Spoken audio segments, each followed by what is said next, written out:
Syria, Ireland and Norway are drafting a resolution to extend Resolution 2585 for another year, which is the cross-border aid through Bab al-Hawa passage between Turkey and Syria. Of course, the Russians always opposed these, and they want all the aid to go to Damascus and then left to the people in Damascus, the government, to distribute the aid and show their goodwill, hopefully equally between the people who need it in Syria.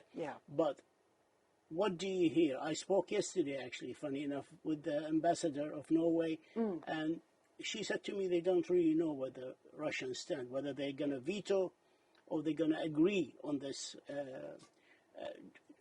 If the Russians veto these resolutions, is there a plan B? So, as you know, Russia and China vetoed the resolution in 2020, and that meant that we went down from 3 crossing points to 1 crossing point.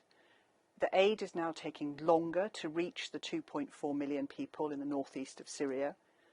90% of the Syrian population is in desperate need of aid. Of course. The cross-line via Damascus system is feeding about 50,000 people.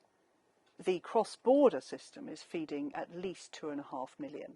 We have to keep the border open.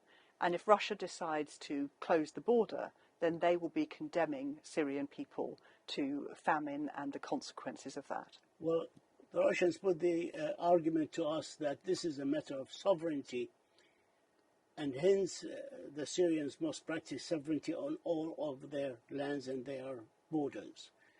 What do you say to them when they put this argument to you? Well, I think with sovereignty comes a responsibility towards the people in your country. And at the moment, the Syrian government, as I say, cannot provide food for their people.